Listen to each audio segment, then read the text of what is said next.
जब भी आप आईनी रोल से तजावज करेंगे तो नुकसान तो मुल्क का हो रहा है ना।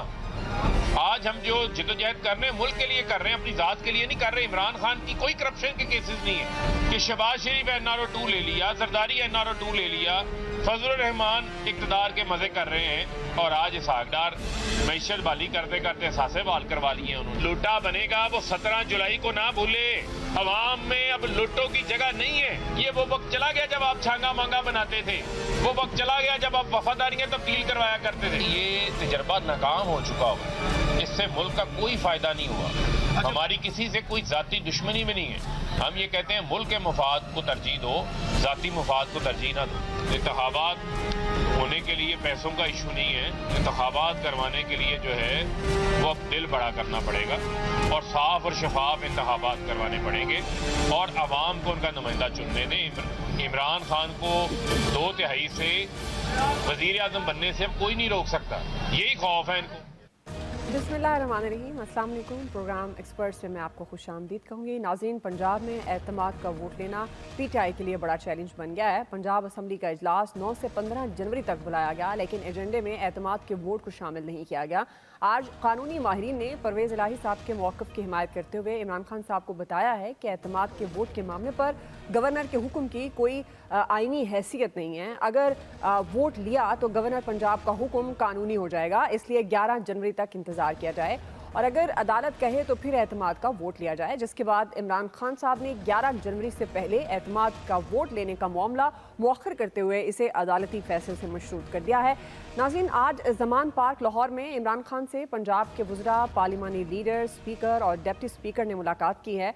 इस मुलाकात में इमरान खान साहब ने ये वाज़ेह किया है कि अगर अदालत ने कह दिया तो एतमाद का वोट ले लेंगे, असम्बली तोड़ेंगे और इलेक्शन की तरफ जाएंगे। उन्होंने अपने वज़रा को अपने अपने हलकों में जाने और इलेक्शन की तैयारी करने की भी हिदायत कर दी है। इसीलिए आज हमारा पहला और बड़ा सवाल है एक्सपर्ट्स के लिए कि क्या तहरीक इंसाफ एतमाद के वोट से पीछे हट रही है। पैनल का तारुफ करवा देती हूँ। आज प्रोग्राम में मेरे साथ मौजूद हैं हाफिज़ ताहिर महमूद अशफी साहब, बैरिस्टर अहमद पंसोटा साहब, नसीम सिद्दीकी साहब, इस्माइल कासिम साहब। मैं आप सबको खुशामदीद कहूँगी। बैरिस्टर साहब, मैं आपसे आगाज़ करूँगी ताकि हमारे देखने वालों को ज़रा क्लियर हो जाए कि कानूनी तौर पर इसकी क्या हैसियत हो सकती है, या जिस तरह से इमरान खान साहब ने अदालत के फैसले से मशरूत किया है एतमाद के वोट को, तो क्या क्या ऐसी मयर्स हैं जो लिए जा सकते हैं। जिस तरह इमरान खान साहब पहले जिद कर रहे थे, बजिद थे कि 11 जनवरी से पहले एतमाद का वोट लिया जाए, लेकिन आप जानते हैं कि आज उन्होंने इस मामले को अदालती फैसले से मशरूत किया है, तो क्या इसके कानूनी पहलू क्या हो सकते हैं। लाहौर हाई कोर्ट में जाहिर है 11 जनवरी को दोबारा समाअत भी होनी है। बैरिस्टर साहब जी बिल्कुल। अगर आप हाई कोर्ट का जो इंटरिम ऑर्डर है, अगर आप उसमें देखें तो उसमें जहां तक वोट ऑफ कॉन्फिडेंस की बात है, उसके बारे में ये कहा गया था कि if he wants to get the vote of confidence chief minister he may do so on his own accord. So उसमें डायरेक्शन तो एज सच नहीं है वोट ऑफ कॉन्फिडेंस लेने की, नंबर 1। नंबर 2, उस सारी की सारी प्रोसीडिंग्स के अंदर अगर आप देखें तो जो सब्जेक्ट अंडर चैलेंज है वो है ही गवर्नर का वोट ऑफ कॉन्फिडेंस, क्या वो मांग सकते हैं या नहीं मांग सकते, ड्यूरिंग अ सेशन मांग सकते हैं कि नहीं मांग सकते, और एक वोट ऑफ नो कॉन्फिडेंस की मौजूदगी में मांग सकते हैं कि नहीं मांग सकते। इन चीजों को जब अदालत में चैलेंज किया गया और वो भी पाकिस्तान तहरीक इंसाफ की साइड से ही किया गया है, तो उसी दौरान में खुद इस राइट को एक्सरसाइज करना मेरा ख्याल है को मुनासिब अमल नहीं है। And I think it's a wise move on part of chairman Tehreek Insaf कि उन्होंने इसको मौखर कर दिया और इसको लिंक कर दिया है with the decision of the high court, because उसके बगैर अगर वो कोई ऐसी चीज करते हैं तो बिल्कुल बात दुरुस्त है, वो क्रेडेंस देने वाली बात है to the decision of the governor. Governor, मेरी अपनी जाती नजर में जो मेरा व्यू है वो ये है कि ये नहीं कॉल किया जा सकता था, बिकॉज इजलास को कॉल करने के लिए रूल्स ऑफ प्रोसीजर में एक तरीकाकार वजह है। रूल 3 क्लियर कहता है कि जो secretary of the provincial assembly है उसने इसको गजेट में नोटिफाई करना है। लेकिन बैरिस्टर साहब, आप एक तरह के लीगल एक्सपर्ट्स ये भी कहते हैं कि ये आईनी और कानूनी हक है गवर्नर का इजलास को बुलाना और एतमाद के वोट का कहना। मेरा सवाल ये है ज़िमनी, 11 जनवरी को जब दोबारा समाअत होनी है तो उसके बाद अगर अदालत कह देती है एतमाद का वोट लेना है तो फिर तो ज़रूरी हो जाएगा, क्योंकि पहले अदालत ने ये कहा था, चौधरी परवेज़ इलाही साहब ने, कि वो असम्बलियाँ नहीं तोड़ेंगे, इसीलिए फिर दोबारा समाअत अब 11 को होगी। तो 11 के बाद अगर अदालत ऐसा कह देती है तो फिर क्या सूरत हाल होगी। देखिए, जो इंपॉर्टेंट बात है ना, पहले ये अंडरस्टैंड करना जरूरी है कि अदालत के सामने क्वेश्चन क्या है। अदालत के सामने 2-3 क्वेश्चन है। बुनियादी सवाल ये है कि क्या वोट ऑफ कॉन्फिडेंस जो है वो गवर्नर ऐसे टाइम पर मांग सकते हैं जब एक इजलास चल रहा हो, दूसरा सवाल ये कि अगर vote of no confidence move already हो चुका हो तो वोट ऑफ कॉन्फिडेंस मूव हो सकता है। और तीसरी और बुनियादी जो सबसे इंपॉर्टेंट सवाल है वो ये है कि इन दोनों की मौजूदगी में एक नया इजलास जो कॉल किया जा सकता है कि नहीं कर सकता। मेरा इस पर जाती राय ये है कि जब तक अदालत का फैसला नहीं आता तब तक तो आप उस पर डिसीजन नहीं ले सकते। और अदालत का फैसला जो है, जो एटलीस्ट मेरी अकल कहती है under the after reading constitution, वो ये है कि रूल्स ऑफ प्रोसीजर बड़े क्लियर हैं कि जब एक नया इजलास कॉल करना है तो उसको रूल 3 के तहत कॉल करना है। सेक्रेटरी गजेट नोटिफिकेशन उसका इंदराज करेगा, टाइम डेट एंड प्लेस मुख्तस करेगा। चूंकि एक ऑलरेडी इजलास चल रहा था तो उसके अंदर ये नहीं किया जा सकता था। अदालत अगर ये कह देती है कि गवर्नर ये चीज कर सकते हैं तो based on that of course फिर तो that will be a decision binding under article 189। तो वो तो ऐसी उसमें सिचुएशन है ही नहीं। ठीक जी, हाफिज ताहिर साहब, ज़ाहिर है ये तो कानूनी पहलू क्या हो सकते हैं और 11 जनवरी को दोबारा समाअत होती है तो अदालत क्या हुक्म दे सकती है, जिस तरह से बैरिस्टर साहब ने बताया। हाफिज ताहिर साहब, आपके सख्त जान ने खबर दी थी हमारे इसी प्रोग्राम में कि पंजाब असम्बली नहीं टूटेगी, लेकिन सिचुएशन वैसे ही दिखाई दे रही है। पहले भी दरमियान में तो बड़ी क्लियर सिचुएशन थी कि पंजाब असम्बली टूटती हुई नज़र नहीं आ रही थी और अभी भी सूरत हाल ऐसी ही है तकरीबन। अब आपके सख्त जान के पास क्या खबरें हैं, क्योंकि चौधरी परवेज़ इलाही साहब के तो तहफ़्फ़ुज़ात है एतमाद के वोट लेने पर भी और असम्बली तोड़ने पर भी, तो आपको लगता है कि पाकिस्तान तहरीक इंसाफ एतमाद का वोट ले सकेगी या नहीं? बिस्मिल्लाहिर्रहमानिर्रहीम, नहमदुहु व नुसल्ली व नुसल्लिमु अला रसूलिल करीम। देखिए, सख्त जान ने कहा था ये अदालत में मामला चला जाएगा। बिल्कुल। अब अदालत 11 को क्या कहती है, क्या होता है, उधर हमारे जो गवर्नर साहब है उन्होंने भी कहा, वो भी तैयारी किए बैठे हुए हैं अदालत में जाने की। तो ये अदालत में मामला चलता रहेगा। और जहां तक एतमाद के वोट की बात है, जैसे आज एक शिक निकाली है या जो मैंने देखा कि परवेज इलाही साहब का मौकफ है कि अगर हम एतमाद के वोट लेते हैं तो जो गवर्नर साहब ने खत लिखा है उसकी कानूनी हैसियत हो जाएगी, लिहाजा हम एतमाद का वोट नहीं लेंगे। और एतमाद का वोट लेना मौजूदा हालात में जो है 186 या 87 वो नजर नहीं आता है, क्योंकि तहरीक इंसाफ से बहुत सारी आवाजें उठनी शुरू हो गई हैं। और आपने देखा भी है कि पिछले एक हफ्ते के अंदर कुछ अराकीन ने इजहार भी किया है। और ऐसे मौके पर बाज लोग तो वो होते हैं जो अपना वजन बढ़ाते हैं, अपनी कीमत बढ़ाते हैं, लेकिन बाज नजरियाती भी होते हैं जो कहते हैं कि नहीं, हमने तो नहीं खड़े होना साथ, या हमें कोई इख्तिलाफ है। तो ये ऐसे ही चलेगा, मेरा नहीं ख्याल है जनवरी का महीना तो लगता है ऐसे ही निकलेगा, लेकिन असम्बली नहीं टूटेगी। क्योंकि अगर असम्बली तोड़ने में संजीदा होती तारीख इंसाफ तो खैबर पख्तूनख्वा में क्या मसला है, वहाँ की असम्बली क्यों नहीं तोड़ रहे, वहाँ की असम्बली तोड़ देते। इसी तरह इस्तीफों का मामला है, आप देख ले कि कितना अरसा गुजर गया है और इस्तीफे जो हैं वो पड़े हुए हैं। तो कुछ चीजों को मैं समझता हूँ कि खान साहब के जो मुशीर है उन्हें मशवरा दे देते हैं या वो जज्बात में एक ऐलान कर देते हैं, लेकिन हकीकत को नहीं देखते कि हकीकी सूरत हाल क्या है। और अब जबकि मौजूदा हालात में ये बात भी कर रहे हैं तारीख इंसाफ के लोग कि अभी तो हमें 2 सूबों में प्रोटेक्शन मिली हुई है, हर तरह से तहफ़्फ़ुज़ हासिल है, और कल जब यहाँ भी हमारी हुकूमत हासिल नहीं होगी तो फिर क्या बनेगा। तो इसलिए इतना आसान नहीं है, मेरा अपना ख्याल है ये इसी तरह चलता रहेगा। ये एक खान साहब अपना पत्ता खेलते हैं, लेकिन जितने भी अब तक उन्होंने अपने पत्ते इस्तेमाल किए हैं वो या कबल अज़ वक्त हो गए हैं या एक्सपायर डेट हो गए हैं। इसलिए पंजाब असम्बली वाला भी हाल यही चलता रहेगा और मुमकिन है बिल इम्कान इसी तरह जो मौजूदा हालात हैं यही रहे और परवेज इलाही साहब वजीर आला रहे। ना अदम एतमाद, ना एतमाद का वोट, ना असम्बली टूटे और अदालतों में मामला चलते रहें और इलेक्शन का वक्त आ जाए। जी नसीम सिद्दीकी साहब, अदालतों में मामला चलेंगे, ज़ाहिर है एक जो सियासी इस्तेहकाम की कमी इस वक्त पूरे मुल्क में है, पंजाब में तो वो वैसे ही फिर सस्टेन करेगी, हालात बेहतरी की तरफ नहीं जाएंगे। आप क्या देख रहे हैं, किस तरफ मामला जा सकते हैं? PTI एतमाद का वोट, क्योंकि नंबर्स गेम का भी बड़ा इशू आ रहा है, कल भी हम इस पर बात कर रहे थे तो एक्सपर्ट्स का यही कहना था कि चौधरी परवेज़ इलाही साहब शायद इसलिए एतमाद के वोट में नहीं जाना चाहते कि नंबर गेम में कोई ऊपर नीचे हो रहे हैं नंबर्स। तो आप क्या समझते हैं कि एतमाद का वोट लेने की क्या, ना लेने की क्या वजह हो सकती है चौधरी परवेज़ इलाही साहब के सामने, और PTI लेगी या नहीं? बिस्मिल्लाहिर्रहमानिर्रहीम, दुआ, बहुत शुक्रिया। आपने बिल्कुल सही बात की, बड़ा अच्छा सवाल है आपका। आपने कहा कि नंबर गेम है। देखें, हमने बहुत सारी अपनी ज़िंदगी में अदम एतमाद और एतमाद के वोट होते हुए देखे हैं। उसमें ये होता है कि आपको तमाम मेंबर्स को एक जगह इकट्ठा करना होता है। देखिए पीटीआई के पास इस वक्त 176 मेंबर्स हैं, काफ लीग को कोई प्रॉब्लम नहीं है, उनके 10 लोग हैं, उनको एक घर में भी रखा जा सकता है। लेकिन जब भी अदम एतमाद या एतमाद का वोट होता है, आपको तमाम मेंबर्स को इकट्ठा करके किसी गेस्ट हाउस में, किसी होटल में ठहराना होता है, उनके लिए बसेस का अरेंजमेंट करना होता है और फिर बाकायदा गिनती करके उनको असेंबली हॉल पहुंचाया जाता है। ये नहीं हो सकता कि आप 176 को कह दीजिए कि 9 तारीख को एतमाद का वोट देना है परवेज़ इलाही साहब को और आप तमाम लोग वहाँ पे पहुँच जाइएगा, और ये पॉसिबल भी नहीं है, उसमें पहुँच भी नहीं सकते। तो बात यह है कि ये गेम चल रही है सियासी। जिस तरह आपको याद होगा कि बिलावल भुट्टो जरदारी कराची से लॉन्ग मार्च लेके आए थे महंगाई के लिए, इसी तरह धरने दिए जाते थे और महंगाई के ऊपर बहुत बात करती थी उस वक्त की पीडीएम। तो ये उनके सियासी हरबे थे। उसके बाद वो वोट ऑफ नो कॉन्फिडेंस लाए, उनकी हुकूमत बन गई। इमरान खान जो है वो अपोजिशन में आ गए। वो तो अप्रैल से तकाजा कर रहे हैं कि मुझे नए इलेक्शन चाहिए, लेकिन आपने देखा कि 7-8 महीने बड़े आराम से गुजर गए, उनके मुतालबात जारी रहे और नया साल भी शुरू हो गया। तो ये सियासी टैक्टिक्स है, असेंबली तोड़ना भी चाहते हैं और नहीं तोड़ना भी चाहते हैं। उन्होंने एक प्रेशर हुकूमत के ऊपर रखा हुआ है और वो प्रेशर ऑन है। देखिए जब उन्होंने पंजाब असेंबली को तोड़ने का बोला तो इतना प्रेशर हुकूमत के ऊपर आया कि उन्होंने गवर्नर के ज़रिए उनको एतमाद का वोट लेने के लिए कह दिया।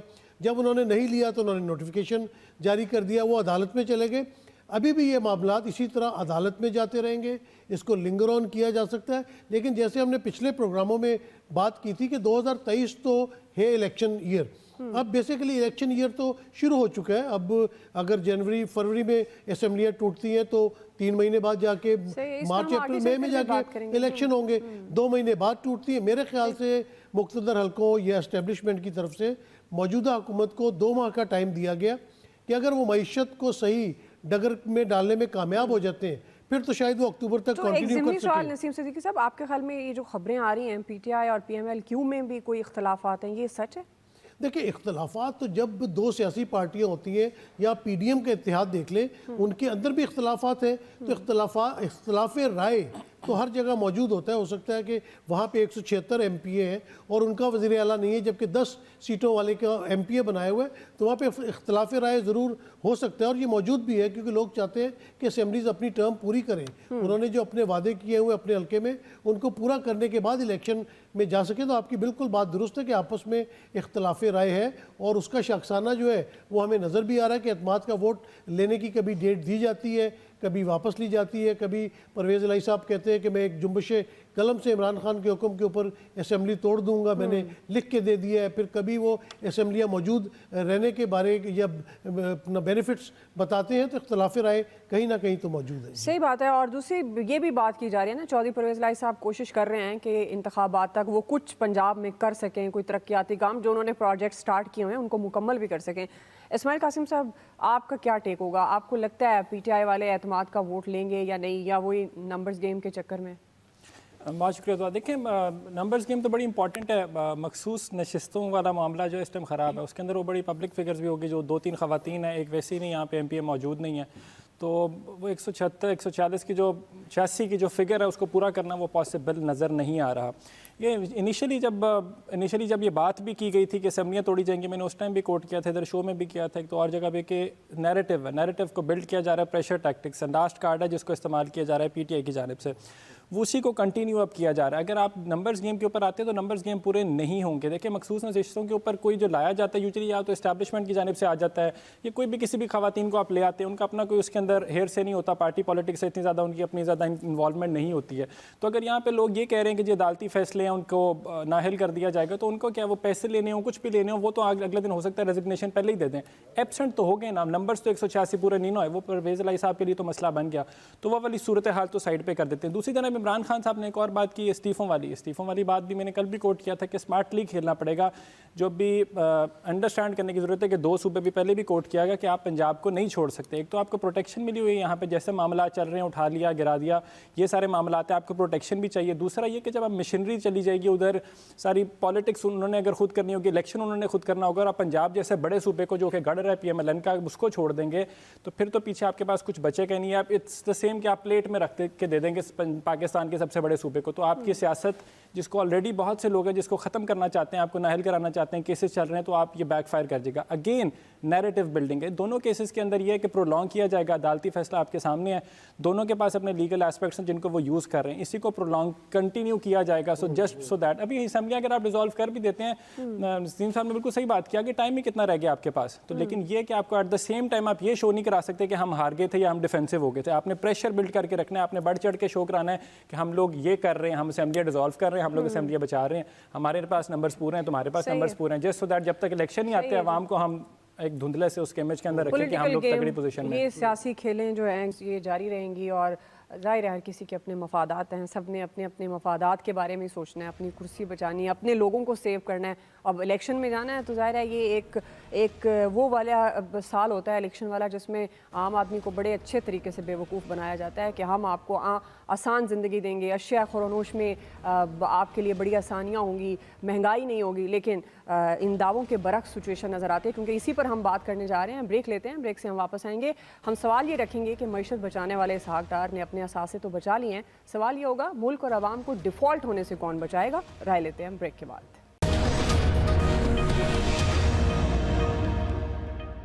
आटा अवेलेबल नहीं होता, ना ही घी होता है, उनमें रेट बाकी की निस्बत कम होने के बावजूद हमें नहीं मिलती। 140 रुपये आटा चल रहा है, 500 साढ़े 500 घी चलाया हुआ है, गरीब आवाम 1800 रुपये कमाने वाला कहाँ से पूरा करेगा। हम सारा दिन मजदूरी करते हैं, फिर आटे के पीछे जलील होते हैं। में से डॉलर सारा उठा के बाहर ले गए, हमारे हुक्मरान लूट के सारा कुछ बाहर ले गए, मुल्क अमदाद से तो मुल्क नहीं चलते।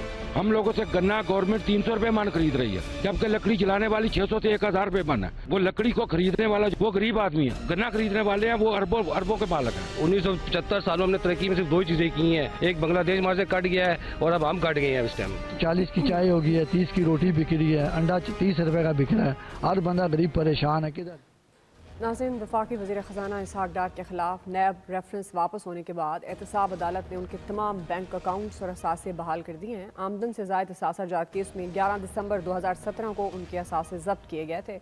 मिफ्ताह इस्माइल की जगह वज़ीर ख़ज़ाना इसहाक डार को मौशी बहाली और महंगाई कम करने के लिए लंदन से लाया गया था। आज वो खुद डिफ़ॉल्ट होने से बच गए हैं, लेकिन मुल्क और आवाम डिफ़ॉल्ट के एक बड़े ख़तरे पर है, क्योंकि अमाराती बैंकों के कर्जे वापस करने के बाद आज ज़र मुबादला के ज़खायर $4.5 अरब के साथ ख़तरनाक हद तक कम हो गए हैं। महंगाई भी मुल्क की तारीख की बुलंद तरीन सतह पर है। हफ्तावार महंगाई की शरह बढ़कर 31% तक पहुँच गई है। खैबर से कराची तक आटे का बहरान है, आवाम को 2 वक्त की रोटी के लाले पड़े हैं।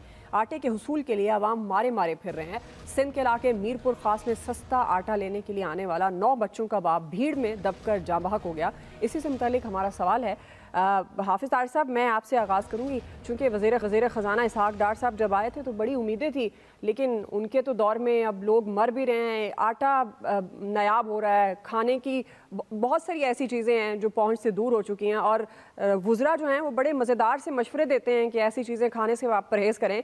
अब इसहाक डार आए तो यही थे कि पाकिस्तान के जो मौशी हालत है उसको बेहतर करेंगे, मुल्क को डिफ़ॉल्ट होने से बचाएंगे। लेकिन एक अच्छी खबर है कि उनके असासे डिफ़ॉल्ट होने से बच गए हैं, लेकिन ये मुल्क और आम आदमी का कौन सोचेगा? हाफिज़ तारिक साहब, मैं क्या कहूँ जी, अभी आपने जो खबर सुनाई है, मैं कहीं सफ़र में था। अल्लाह हम सब से पूछेगा जो थोड़ा इख्तियार रखते हैं या क़ुव्वत रखते हैं या वसाइल रखते हैं, ये मौतें जो हैं, जो भूख की वजह से हों, जो आटे की वजह से हों, जो चीनी की वजह से हों, जो भी दवाई की वजह से हों, तो क्या अल्लाह हमसे नहीं पूछेगा? अल्लाह हम सबसे पूछेगा कि तुम साहिब इख्तियार थे या साहिब वसाइल थे तो क्या हुआ? अगर सैयदना उमर बिन खत्ताब रजी अल्लाह ताला अन्हु ये फरमाते हैं कि फुरात के किनारे बकरी का बच्चा भी भूखा प्यासा मारा गया तो उमर से पूछा जाएगा।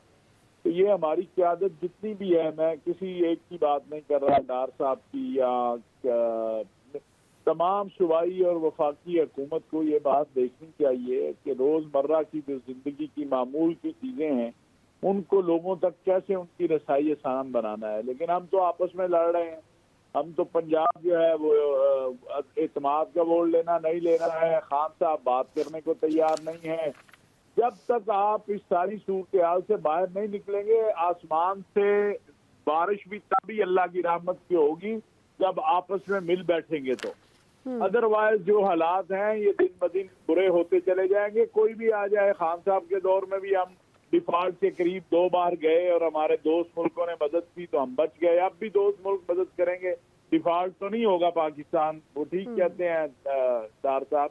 लेकिन मुझे बताएं, जिनका बाप या बेटा या भाई आज मर गया इस भीड़ में, उनके लिए तो सारा कुछ ही डिफॉल्ट हो गया ना, उनकी दुनिया तो अंधेर हो गई है। और मैं ये गुजारिश करूंगा सारी सूबाई हुकूमतों से भी और मुखय्यर हजरात से भी, वफाकी हुकूमत से भी, कि अल्लाह का वास्ता है उस गरीब के लिए ही मिल बैठो जिस गरीब से वोट लेके आप हुक्मरान बनते हैं, जिस गरीब से वोट लेके आप वजीर आला बनते हैं, गवर्नर बनते हैं, वजीर आजम बनते हैं, वजीर बनते हैं।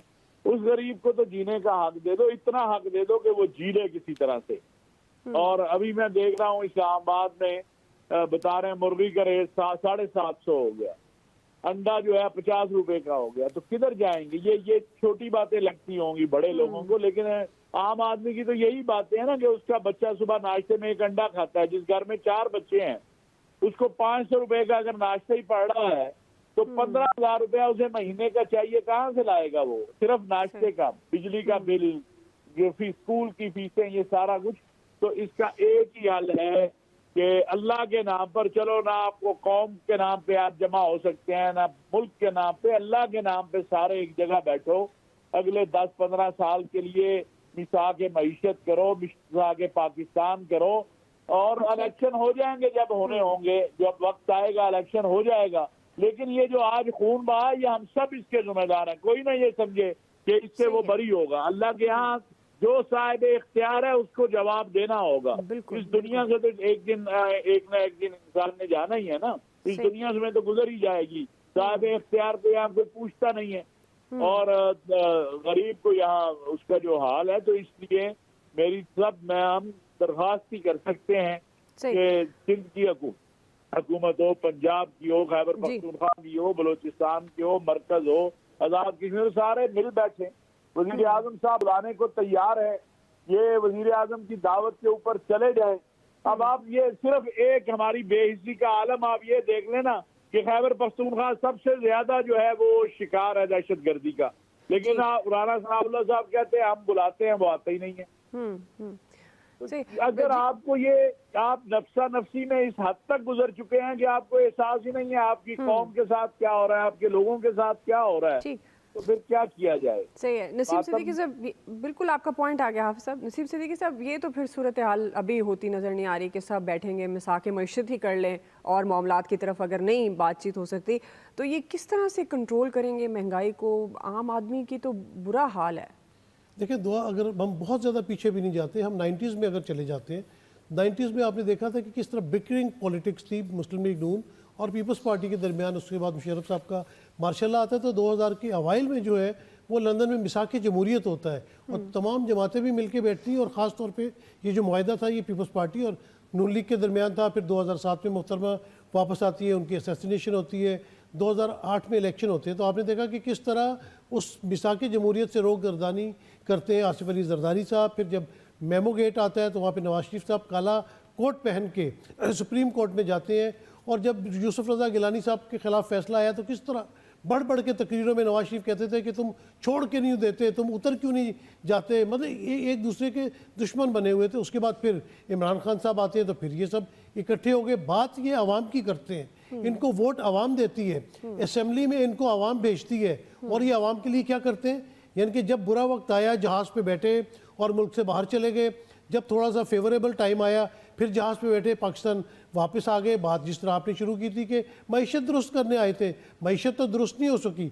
मुझे याद है आप भी शोज़ उस वक्त करती थी, हम लोग भी चीज़ें देखते थे कि जब अप्रैल में वोट ऑफ नो कॉन्फिडेंस आया तो उस वक्त कोई 5% पाकिस्तान के डिफ़ॉल्ट होने की बातें हो रही थी या खदशात का इजहार किया जा रहा था। इतनी बातें तो उस वक्त नहीं हो रही थी जितनी आज हो रही हैं। और जो फिगर्स आज नज़र आ रही हैं कि उस वक्त 17-18 हज़ार जो है वो अरब डॉलर्स के रिजर्व्स मौजूद थे, आज क्या हालत है?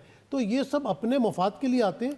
आवाम का मफाद किसी को भी जो है वो अजीज़ नहीं होता। सबसे बड़ी बात आप देखें, बाकी आवाम को तो छोड़ें, वो तो महंगाई से मर रही है।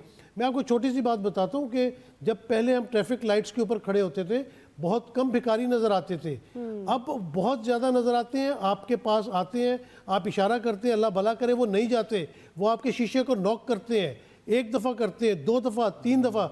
इससे आप अंदाज़ा लगा लें कि जो हैव नॉट और हैव की जंग है वो किस तरफ जा रही है। कल को वो आपका शीशा भी तोड़ सकते हैं, वो झांक के आपकी गाड़ी के अंदर देखते हैं कि आपकी गाड़ी के अंदर क्या पड़ा हुआ है।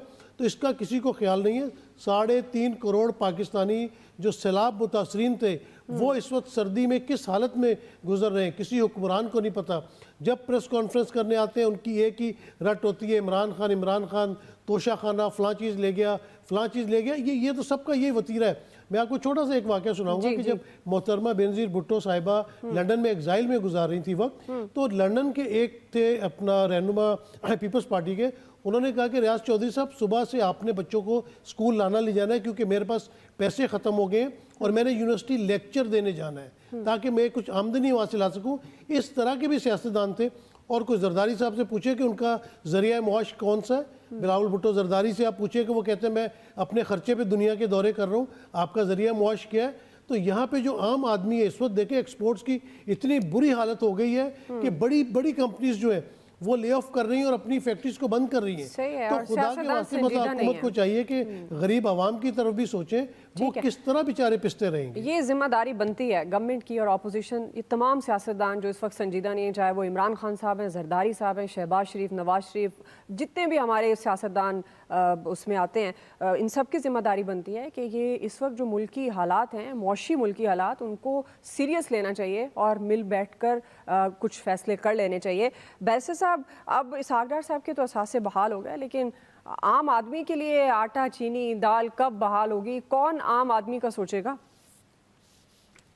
आपकी बात बिल्कुल सही है जी। मैं तो बड़ी देर से 2 बातें, मैं अभी ताहिर अशरफी साहब ने बात की थी, बिल्कुल उनसे 100% मुत्तफिक हूँ कि अगर आपने सियासत के लिए नहीं, मुल्क के लिए नहीं, रियासत के लिए नहीं, तो एटलीस्ट अल्लाह ताला के लिए इकट्ठे बैठकर एक कॉमन मैन का सोचें। अगर आप पहले ये बातें लगती थी बड़ी आई थिंक ड्रामेटिक सी के गरीब आदमी इफेक्ट हो रहा है, ये हो रहा है, वो हो रहा है, लेकिन अब फ्रैंकली स्पीकिंग पाकिस्तान की lower middle class, upper middle class, सब लोग डायरेक्टली इफेक्ट हो रहे हैं। और अगर अगले 2-3 महीनों में ये चीज़ ऐसी, मैं तो कहूँगा 1-1.5 महीने में कंट्रोल नहीं होती, तो फिर ये चीज़ बड़ी डेंजर साइड पर जाएगी। और अल्लाह ना करे पाकिस्तान के सिचुएशन का फेस करना पड़े। जहाँ तक आपने डार साहब की बात की या फॉर दैट मैटर बाकी पाकिस्तानों की बात की, तो आप देखें कि उनके लिए तो आइडियल सिचुएशन है। वो रजीम चेंज कहें या जो भी चेंज कहें, उसके बाद पावर में आए, आगे उन सब के अपने केसेस हो गए, उन सबको NRO कह लें या जो भी आप उसको कहें, वो भी मिल गया है। पाकिस्तान की political class as a whole जो बेनिफिट करती है सारी चीज़ से, तो ले के नुकसान किसका हुआ?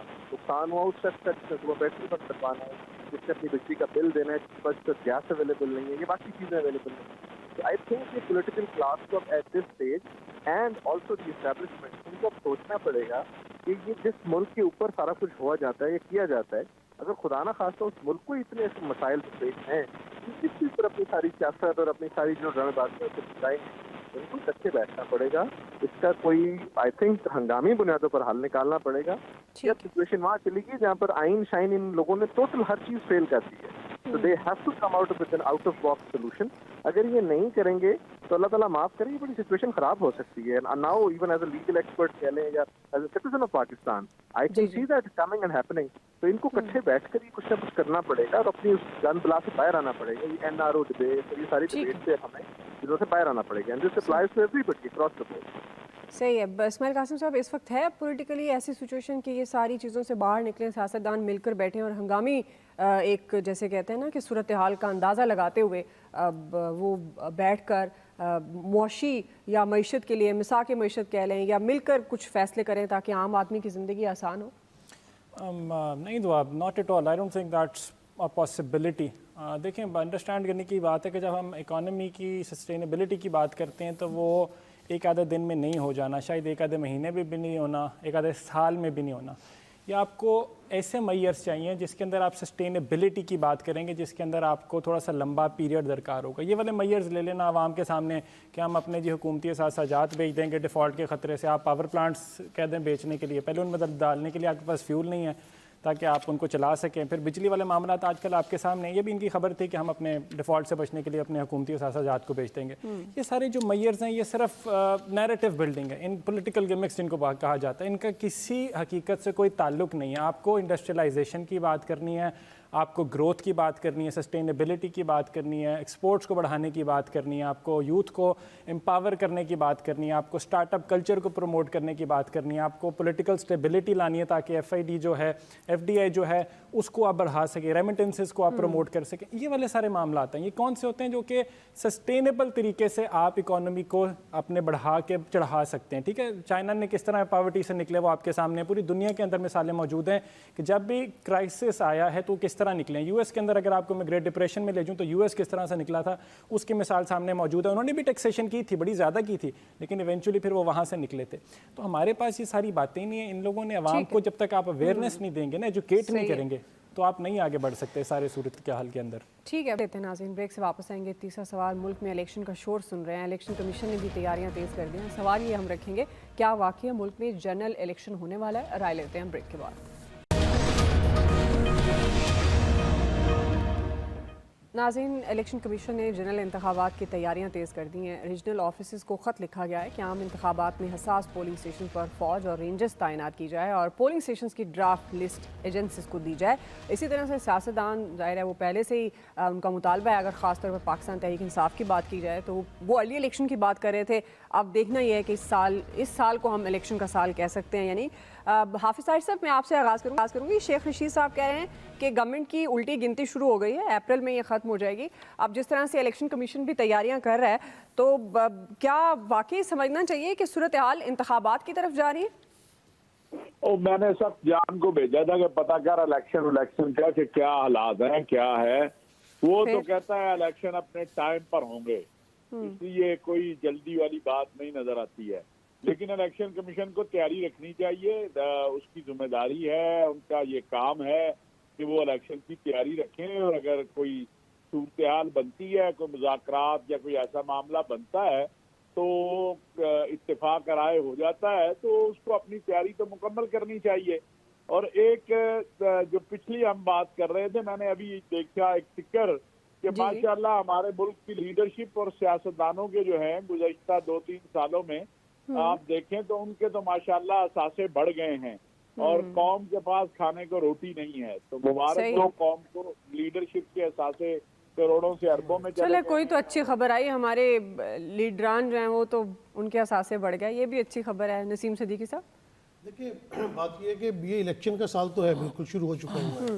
तो अब इमरान खान का जो मौक़िफ़ रहा है वो मेरे ख्याल से अपना मोमेंटम ज़्यादा बनाते रहे। जैसे हमारी ब्रेक में भी बात हो रही थी कि उन्होंने अपना फुल टाइम जो है वो यूटिलाइज़ किया है और उसमें उन्होंने अपनी तंजीम साजी भी की, PTI की, लोगों को उन्होंने मोटिवेट भी किया है, मोबिलाइज भी उन्होंने किया। जबकि दूसरी तरफ आप देखें कि PDM जो है वो तो बिल्कुल इलेक्शन से ऐसे घबरा रही है जिस तरह पता नहीं क्या हो जाएगा। वो तो इलेक्शन जिस तरह ज़मनी इलेक्शन हारे हैं, कौमी असम्बली के ज़मनी इलेक्शन हारे हैं, तो बहरहाल अब ये इलेक्शन का साल है। इलेक्शन कमीशन ने भी इस बात का अंदिया दे दिया है और इलेक्शन तो होने बिल्कुल सही है। जी इस्माइल कासिम साहब, ऑब्वियसली कबल वक्त तो नहीं, शायद टाइम पे हो या हो सकता है टाइम से भी आगे चले जाएं। That's a possibility too, even with all the stories जो कि आप सारी सुन रहे हैं। जो मईशत का हाल है होना नहीं चाहिए, जो होना नहीं ऐसे चाहिए, लेकिन पॉसिबिलिटी है, क्योंकि वो एट द टाइम थोड़ा भी उसके अलग डिबेट है, किसी और दिन बैठ के उससे डिस्कशन करेंगे। लेकिन आई स्ट्रांगली बिलीव कि टाइम से पहले तो नो पॉसिबिलिटी हो नहीं सकते, क्योंकि PDM हार जाएगी और जो ताकतवर लोग हैं वो हार जाएंगे और एक बंदा जीतेगा, उसको जितवाना पॉसिबिलिटी है नहीं जी। तो इस वजह से ठीक जी। बैरिस्टर साहब, क्या आपको लग रहा है कि सूरत हाल इंतखाबात की तरफ जा रही है? देखिए जी, मुझे ये तो शायद नहीं लगता कि जारी कि नहीं जारी, बट विदाउट इंतखाबात ये मामला किसी तरफ हल नहीं होगा। पॉलिटिकल फोर्स को एक फ्रेश मैंडेट की जरूरत है। अगर वो ये काम नहीं करेंगे तो आई थिंक पाकिस्तान मजीद मुश्किलात में जाएगा। हाँ, जहाँ तक प्रेडिक्शन करने का मुझे उतना शौक तो नहीं, बट आई थिंक शायद अप्रैल मई तक कोई बात बन जाए। ठीक है, आप समझते हैं कि अप्रैल मई तक बन जाएगी और यही शेख रशीद साहब कह रहे हैं कि अप्रैल में ख़त्म हो जाएगी गवर्नमेंट, तो ज़ाहिर है निगरान सेटअप और फिर हम इलेक्शन की तरफ जाएंगे। अब ज़ाहिर है ये हक़ाइक़ तो तभी होंगे जब देखेंगे कि वो वक्त आता है कि इंतखाबात की तरफ जा रहे हैं या नहीं, या इंतखाबात हो रहे हैं या नहीं। आप सबका बहुत शुक्रिया। आज के एक्सपर्ट से इतना ही, ख्याल रखिए, अल्लाह हाफ़िज़।